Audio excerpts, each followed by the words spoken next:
Hello, I'm Desmond, and thanks for coming back to part 2 of the complete How to Turbo with eBay Parts and 1986 MR2. As you know, on the first one, we got partway through it and ended up blowing the head gasket. In this episode, we got the head back, had it fully professionally redone, and you will see some of the other obstacles we had to get over to make it work and run smoothly. I hope you enjoy it. Please subscribe and tell your friends. Well, here we are. A rebuild wouldn't be a rebuild if you didn't have to rebuild. So, vehicle's taken apart again.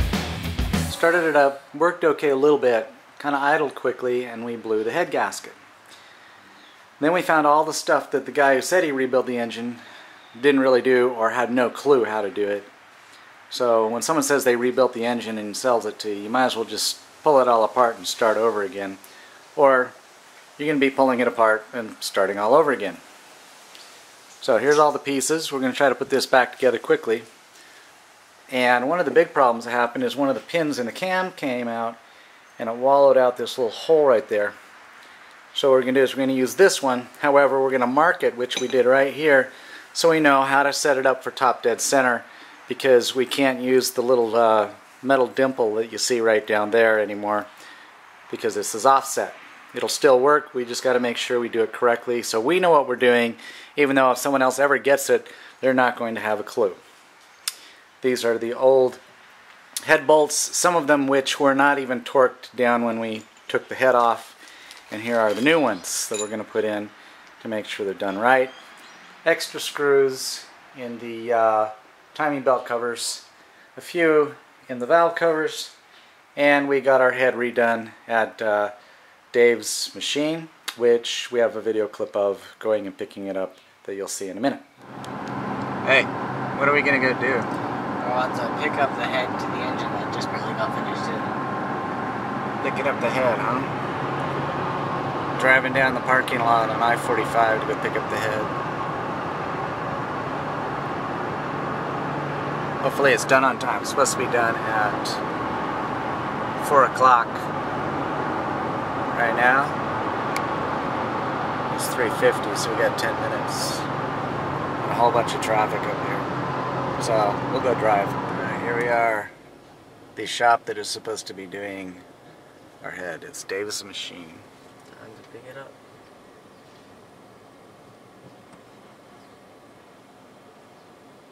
Over here in Houston. So we will park over here and see if they got her done, hopefully. Looks like they do a lot of engines.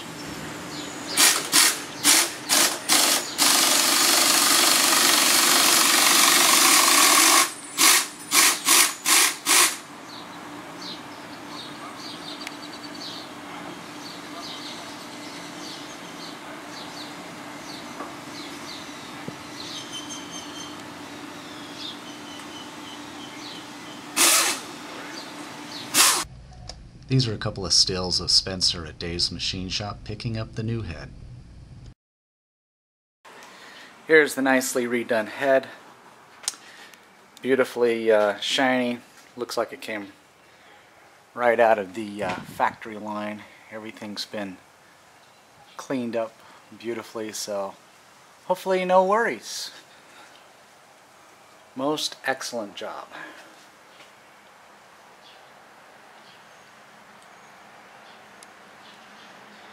And here is our cleaned off engine, top dead center already, ready to go.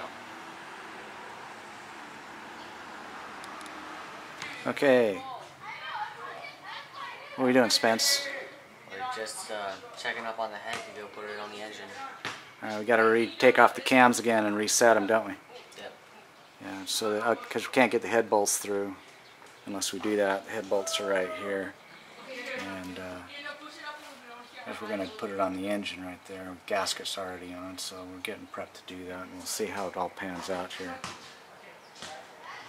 Okay, we put our new head on, and we're trying to look and make sure everything's on top dead center. See down here the little white mark.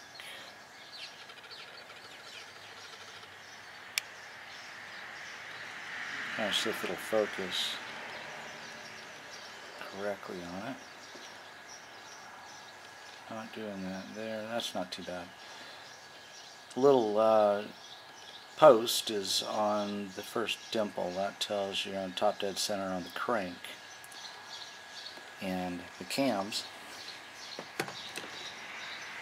we put, so I can get this in focus a little better. On this cam, this is the intake cam, there's a blue mark I put on the edge of the gear, and it lines up with a mark right there on the back side of the timing cover. The exhaust one has the same thing. So I move this out of the way real quick so you can see a little easier.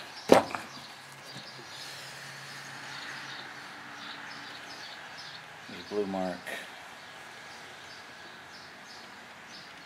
right there we put on the edge of the gear so you can see the blue mark with a Sharpie, and it lines up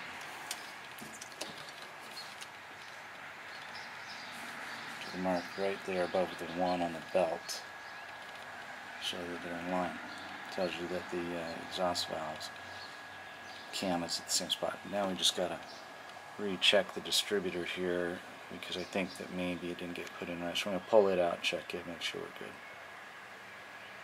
Then we'll start her up. Well, she's running. Got the timing light on.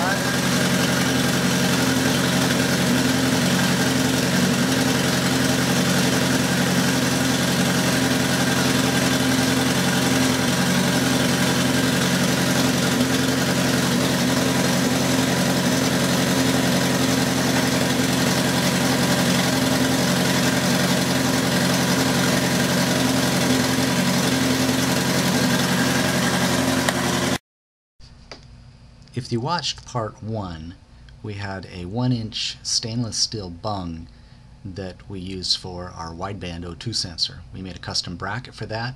We found out that the positioning of that sensor in the exhaust manifold was not correct.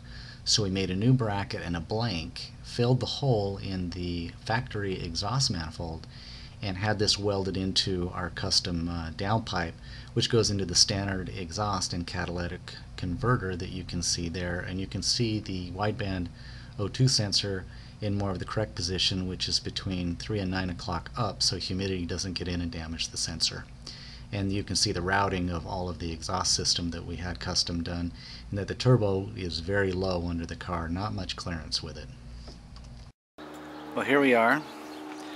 Pretty much got the MR2 running where it runs pretty smooth. Don't have the air conditioning fixed yet, but it's not quite that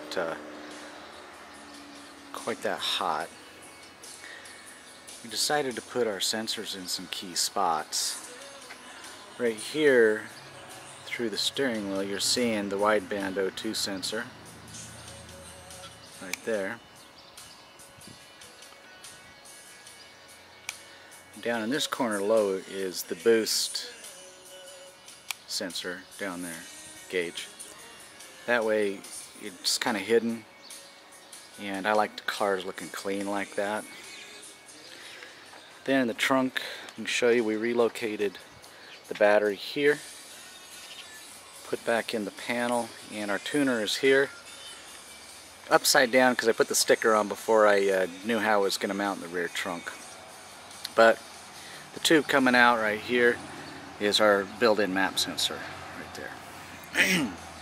A lot of little tweaking and tuning, but we got it running not bad, not bad. Not perfect yet, but not bad. Everything takes time. And of course, we have our infamous Marine Corps Alaskan license plate because we're Alaska residents, even though we have a house down here in Texas.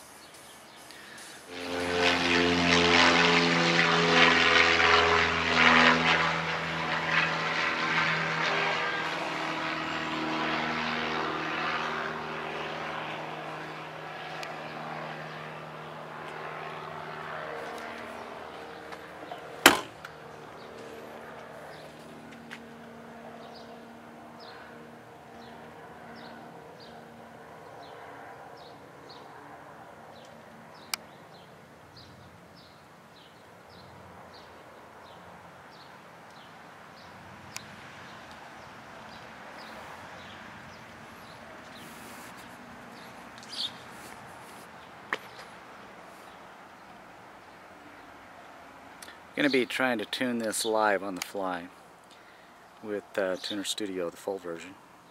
See if it can help us calibrate a couple things. So we'll get going. Spencer's going to run the computer. So, you ready to go? Okay. Voltage. This is our wideband O2 sensor. The noise you hear in the background is the scavenge pump.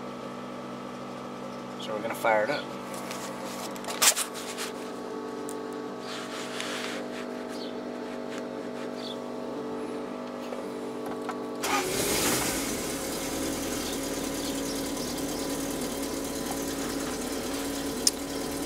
The heater you see on the wideband is the warm-up.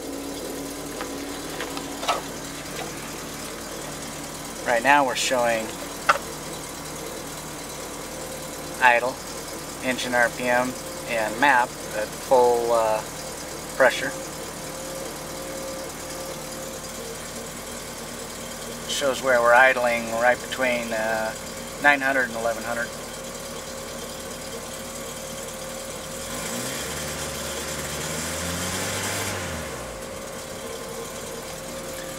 Also shows the spike on the line there, right over here. Pretty neat unit.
Show this line down here a little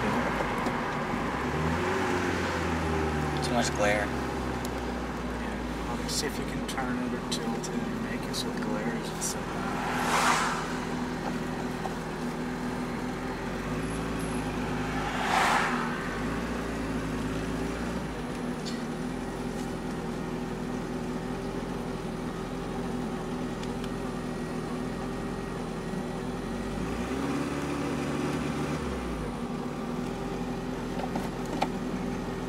It's making me idle fast again.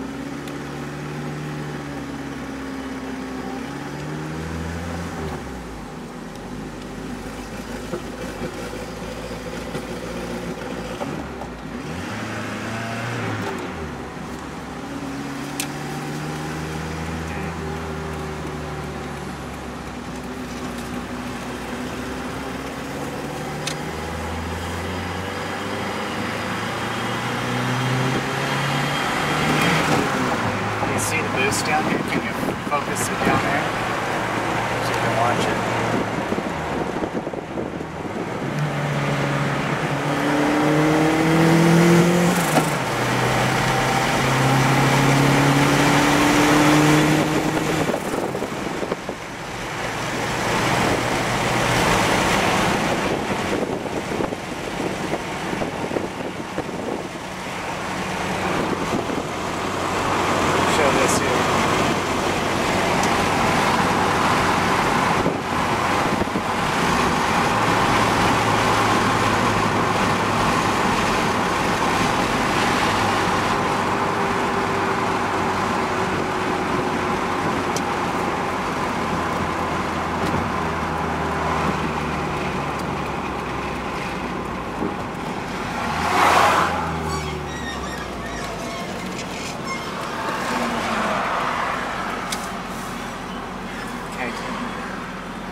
It's really crappy when the sun's...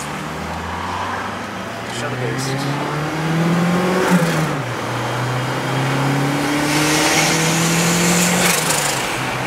Get 10, right?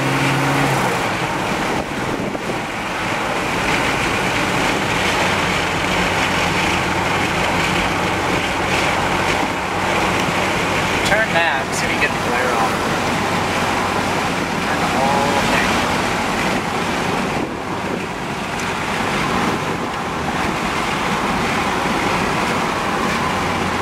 Until the last distance. Thought we were going to get a little bit better feel than that, but the sunshine where it is.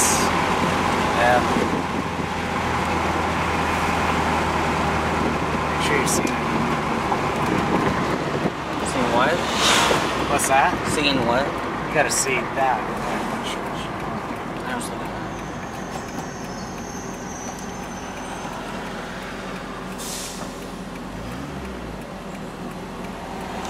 Yeah, side.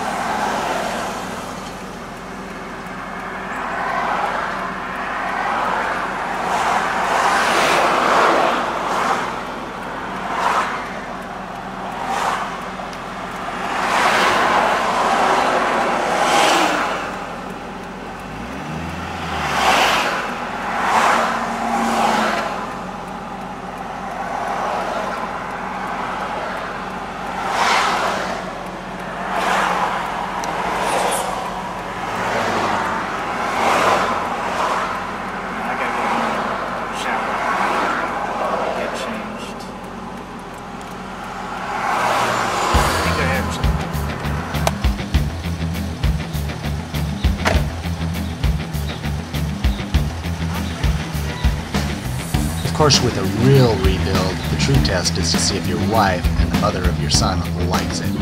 So here we are taking Chrissy out for a ride in our rebuild.